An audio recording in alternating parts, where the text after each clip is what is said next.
In this video, we're cutting through the composable hype and looking at what platform solutions, yes, good old-fashioned suites, actually offer in the real world.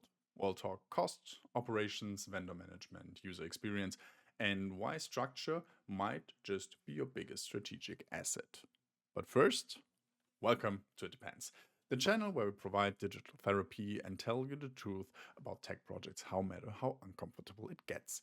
My name is Philip, and if you're here to hear the hype, you're in the wrong place. If you're here for clarity, brutal honesty, and a few rants along the way, you're home. Composable architectures, headless, everything, microservice mania. It feels like unless you're building a 17-piece technology stack, you're doing digital completely wrong. But here's the thing. Platform solutions didn't suddenly become dumb.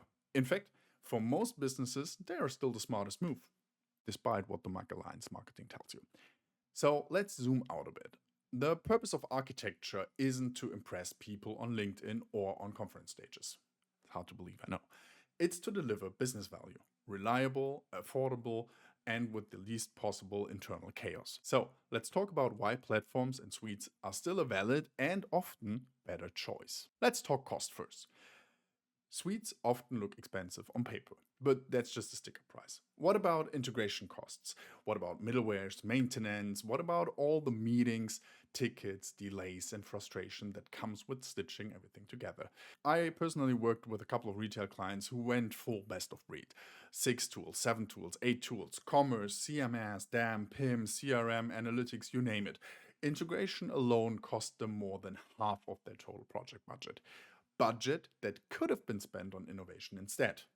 When they switched to a platform suite, the total cost of ownership dropped significantly, and they launched a couple of months earlier. Let's talk about integration.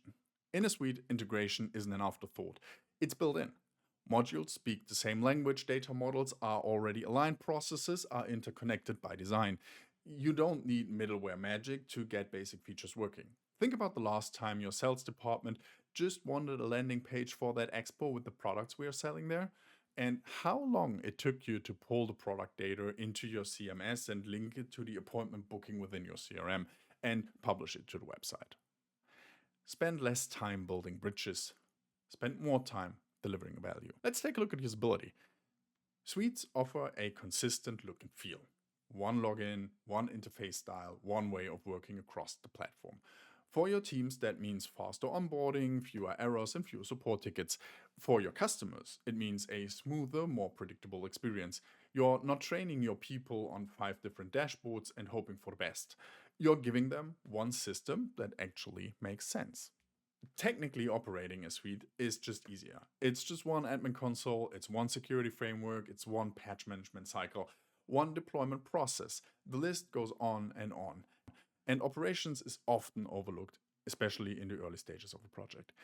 You don't need a full-time integration team just to keep the lights on.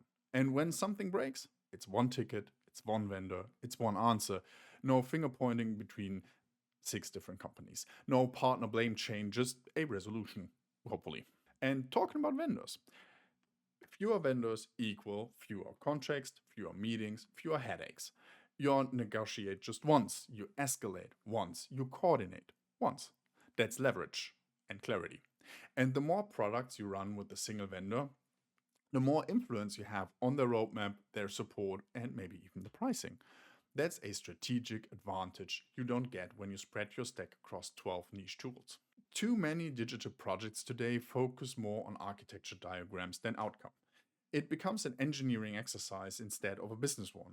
Platforms let you focus on what matters the most, launching faster, iterating faster, and delivering actual customer value. Nobody cares if you are API first, if your checkout is broken or your content doesn't show up. Does Composable still make sense? Well, sure. If you are Netflix, Amazon, or a cloud-native unicorn with deep pockets and a world-class engineering team, go for it. But if you are a mid-sized company with standard business needs, a lean, and by lean I mean a small IT team and real deadlines, well, a suite will get you there faster, safer, and with far less drama. But remember, there are no silver bullets in IT, only trade-offs.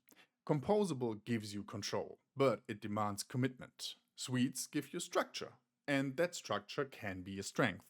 So here's the real question. If platforms save time, reduce risk, and lower cost, why do so many organizations keep buying fragmentation? Maybe it's because we are so used to evaluating tools in isolation, by category, by function, by procurement checklist, that we forget to step back and look at the whole. But a tool is never just a tool. It affects your team, your processes, your customer experiences, and your ability to sleep at night. So, suite or composable, platform or puzzle? Let me know in the comments. And if you enjoyed this kind of therapy, hit subscribe. Grow among friends. See you in the next one.